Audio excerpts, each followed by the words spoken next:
بسم الله الرحمن الرحیم. د ټولو نه مخکې خو دلته په د حال کې څومره میلمانه، مشران، ځوانان او چې ناست یئ، تاسو ته زه هرکلی یم.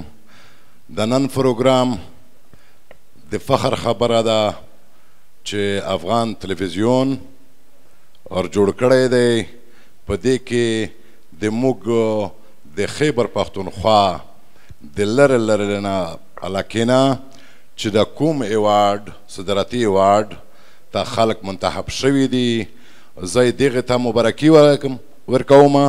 او بل زه د حکومت هم په دې باندې مشکور یم چې د خیبر پښتونخوا دغې موږ مشرونو ته کوم استادان چې دي دې ته یې دا ایوارډ ورکړی دی. نو دا د موږ دپاره د فخر خبره ده، د ټولې پښتانه دپاره.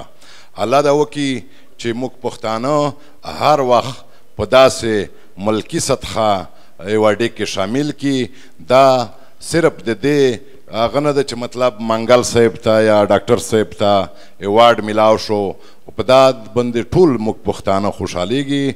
نو بل په اخر کې د افغان تلویزیون مشر عدنان شاه صاحب زه مشکور یم چې په دې ښایسته پروګرام کې بلنه راوکړه. او قسم دی چې نن ټوله ورځ موږ د بازارونو کې د خلک موږ راوتي وو، د قیمتۍ چې کوم بجلي ده، ګیس ده، هغه ده، ټوله ورځ مې په دې کې تېره کړه. پرون ورځ مې په دې کې تېره وه. خو چې عدنان شاه صاحب ما ته ووایي چې داسې پروګرام دی، نو بس که ډېر هم ستړی وم، ټول خپل هغه ستونزه هغه مې ټول ختم شول، راغلم. نو زه د ده مشکور یم. په اخر کې دغې چې چا کوم مشرونو ته ایوارډ میلاو شوی دی، دوی ته زه مبارکي ورکوم. الله دا ټول خوشحاله او آباد لري. ډېره مننه.